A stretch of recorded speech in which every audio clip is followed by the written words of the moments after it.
Hello everyone, welcome to Nayra study hub. आप सब कैसे हैं? आई होप कि आप सभी अच्छे होंगे और अपनी स्टडी को कंटिन्यू कर रहे होंगे। फ्रेंड्स, आज के वीडियो लेक्चर में जो आपका सब्जेक्ट इंग्लिश हो जाता है, इसका जो 2021 में पेपर आया हुआ था उसके क्वेश्चंस को सॉल्व करेंगे, जो आप लोगों के लिए मोस्ट इंपॉर्टेंट है। सो वीडियो को बिल्कुल भी स्किप ना कीजिएगा और वीडियो को लास्ट तक जरूर देखिएगा।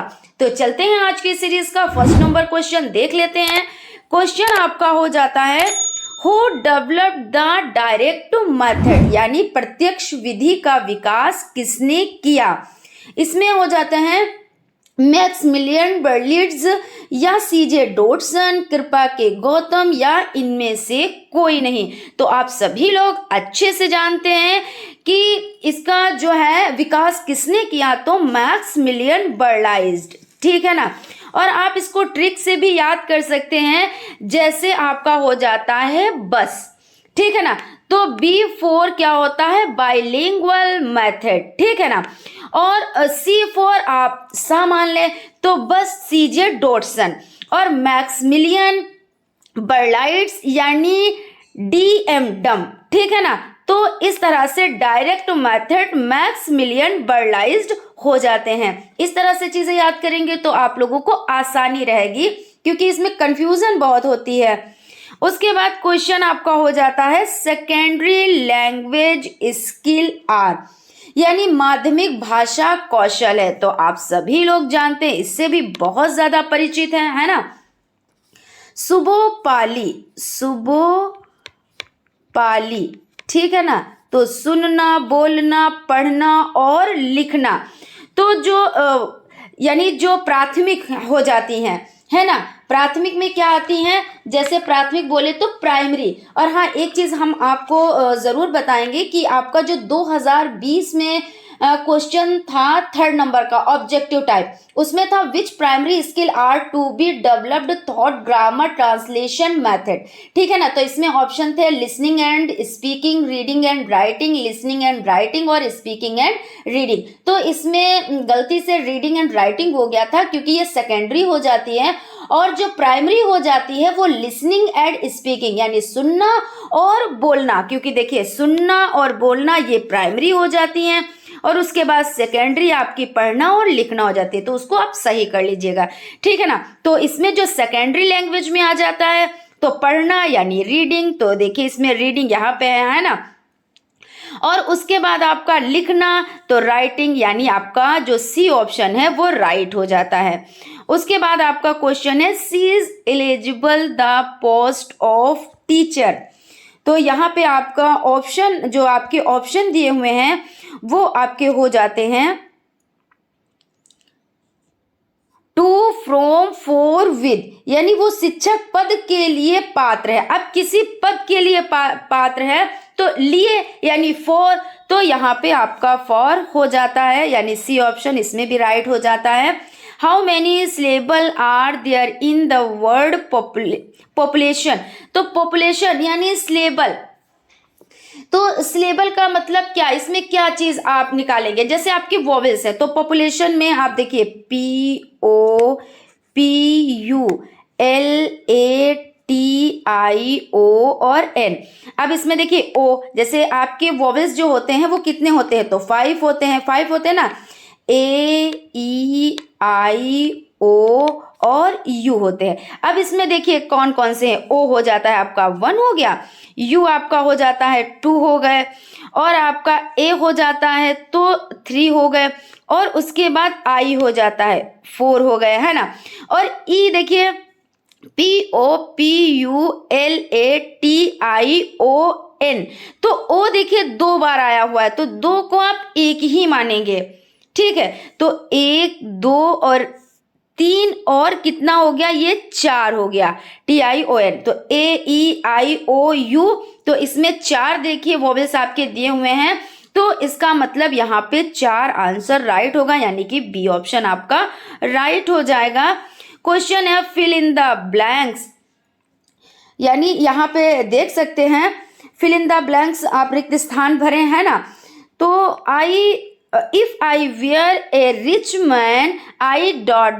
you, यदि मैं एक अमीर आदमी होता तो मैं आपकी यानी would would have help none of this.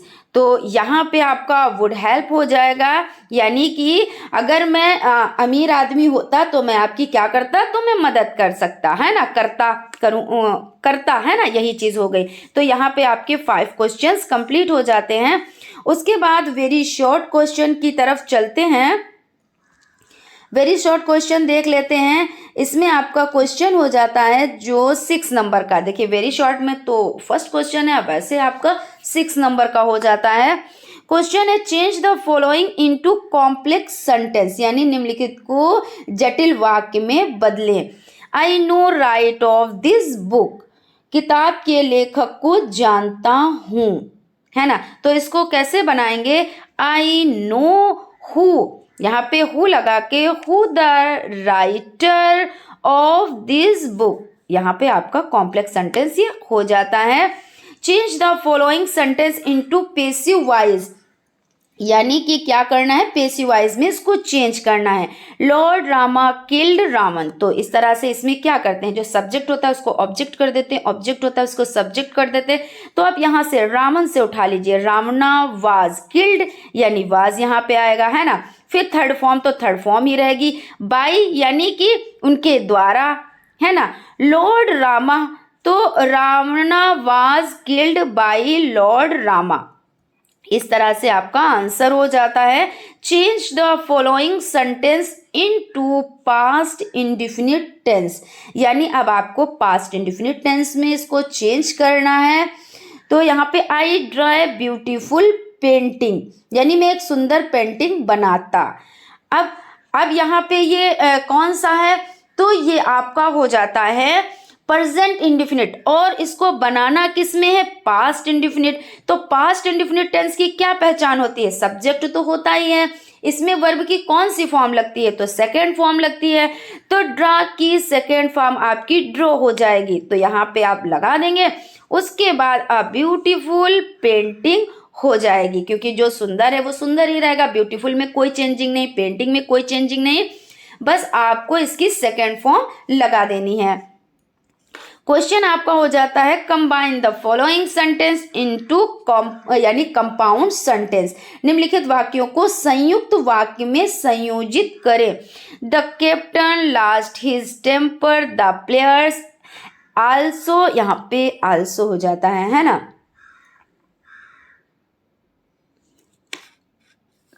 Also did so.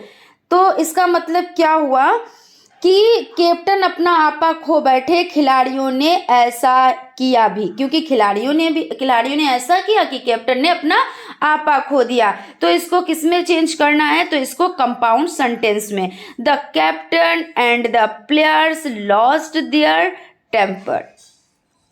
उसके बाद आपका हो जाता है what do you mean by structural approach. अब आपको स्ट्रक्चरल अप्रोच के बारे में लिखना था, है ना, यानी लिखना है इसमें। तो निम्नलिखित वाक्य यहाँ पे हो जाता है संरचनात्मक दृष्टिकोण से आप क्या समझते हैं। तो संरचनात्मक दृष्टिकोण देख लेते हैं। According to Menon and Patel, the structural approach is based on the belief that in the learning of a foreign language, mastery of structures is more important than the acquisition of vocabulary। ठीक है ना। तो आप इस तरह से लिख सकते थे। इसमें स्ट्रक्चरल अप्रोच में और क्या होता है, वर्ड पैटर्न होता है, सेंटेंस पैटर्न होता है ना। तो इस तरह से आप ये सब चीजें लिख सकते हैं।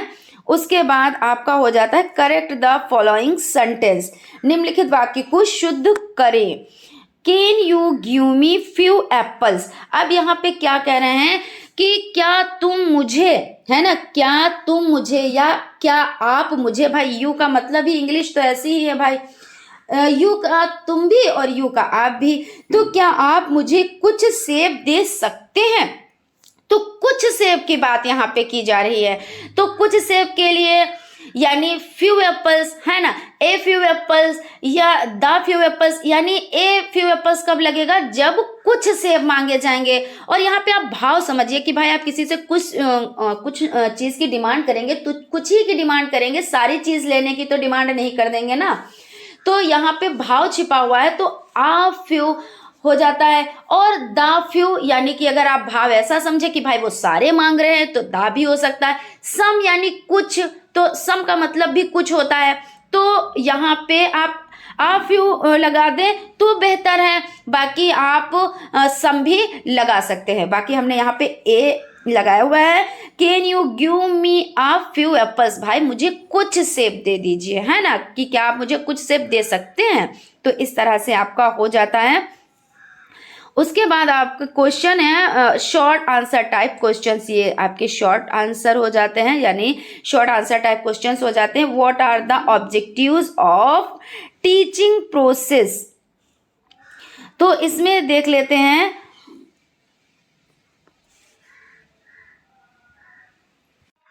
यहाँ पे आपका हो जाता है फर्स्ट नंबर पे इंट्रोड्यूसिंग द प्रोसेस लेसन, यानी गद्य पाठ का परिचय देना। और टीचिंग स्ट्रक्चर्स यानी शिक्षण संरचनाएं। Dividing the text into smaller units, यानी यहाँ पे हो जाता है पाठ को छोटी छोटी इकाइयों में बांटना। टीचिंग वोकैबुलरी, शब्दावली शिक्षण। Model reading by the teacher, शिक्षक द्वारा मॉडल वाचन। और silent reading by the students, विद्यार्थियों द्वारा मौन रहकर पढ़ना। इस तरह से हो जाता है। उसके बाद आपका क्वेश्चन नेक्स्ट देखते हैं। नेक्स्ट क्वेश्चन आपका हो जाता है, यहाँ पे देख लेते हैं। Write down the steps of poetry teaching, यानी यहाँ पे आपको पोइट्री टीचिंग के बारे में बताना है। तो देख लेते हैं, यहाँ पे समझ लेते हैं। काव्य शिक्षण के चरण लिखिए, है ना। तो देख लेते हैं यहाँ पे काव्य शिक्षण के चरण भी, यहाँ पे और भी 2 पॉइंट है, ये भी आप देख लीजिएगा, है ना। उसके बाद देख लेते हैं eight step for teaching kids poetry, read the poem aloud, यानी कविता को जोर से पढ़ें। उसके बाद आपका हो जाता है identify and define word the students do not know, जिन शब्दों को छात्र नहीं जानते उन्हें पहचाने और परिभाषित करें। Read the poem aloud again, कविता को दोबारा जोर से पढ़ें। समराइज द पोएम, कविता का सारांश प्रस्तुत करें। डिस्कस द पोएम, कविता पर चर्चा करें। Ask students for their experiences, यानी यहाँ पे आपका हो जाता है छात्रों से उनका अनुभव पूछें। और मेमोराइज द पोएम, यानी कि कविता याद करें। और रिसाइट द पोएम, कविता सुनाओ। इस तरह से ये आपका हो जाता है। उसके बाद क्वेश्चन देख लेते हैं। नेक्स्ट आपका जो नेक्स्ट क्वेश्चन है उसको समझ लेते हैं। यहाँ पे हो जाता है write a letter to your friend congratulating him on his success in the PMT examination. तो यहाँ पे देख लेते हैं। देखिए आपका आया हुआ है डियर ABC, क्योंकि यहाँ पे नाम तो आपको लिखना ही नहीं है तो ABC ही आप लिखेंगे, है ना। ये तो हर बार बताते हैं हम आपको। I hope this find you and nice health, how please I am to hear the happy news of your brilliant success in the PMT NEET examination with very high rank. Please accept my heartily congratulations, heartily यानी दिल से, हृदय से, है ना। My present are also pleased to hear the news. Please convey our congratulations to your present. Your success in indeed very credible, but it is not unexpected. Your regular hard work and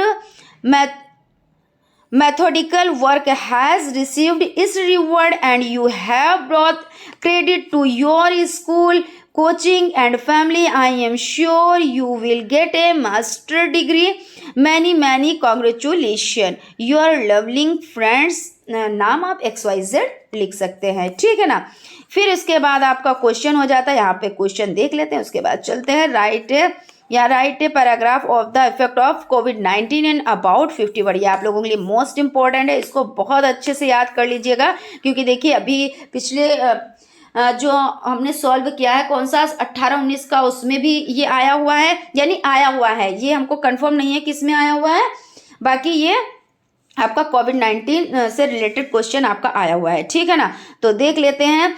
covid is one of the most dangerous diseases of 21st century, यानी जो 21वीं सदी का सबसे खतरनाक ये बीमारी आई थी ना उभर कर। It is an epidemic and has taken the lives of million of people are around the world, यानी मिलियन में लोग जो है कैसे बीमार हो गए थे, उनकी क्या हो गई थी, मृत्यु भी हुई। Is also affected by this diseases, no country is left unaffected by this epidemic till today. It is incurable as no effective remedy for its cure has not been discovered. The disease causes fever and cough and damages lung and liver beyond control. तो इस तरह से आपका हो जाता है।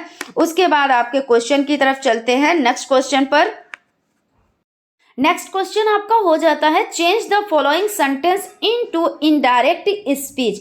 अब इसको इनडायरेक्ट स्पीच में चेंज करना है। The teacher said to the student shut the door, यानी शिक्षक ने छात्र से कहा दरवाजा बंद करो। अब यहाँ पे ऐसा तो है नहीं कि शिक्षक जो है वो बच्चों से रिक्वेस्ट करेगा या कहेगा, वो तो ऑर्डर करेगा, है ना भाई। शिक्षक जो है वो ऑर्डर करेंगे। तो यहाँ पे आपका क्या हो जाता है, the teacher ordered the student. अब इसके बाद जहाँ पे इन्वर्टेड कॉमा है उसको जब जोड़ते हैं हम तो टू का यूज करते हैं, तो यहाँ पे आपका टू हो जाएगा, शट द डोर, यानी the teacher ordered the student to shut the door. उसके बाद सेकंड है, Mohan said to Ram where do you live. अब मोहन ने क्या कहा, मोहन ने राम से कहा तुम कहाँ रहते हो। तो भाई मोहन राम से कह रहा है, तो सेट टू को किसमें चेंज करेंगे, क्योंकि यहाँ पे वेयर है, क्वेश्चन मार्क है ना।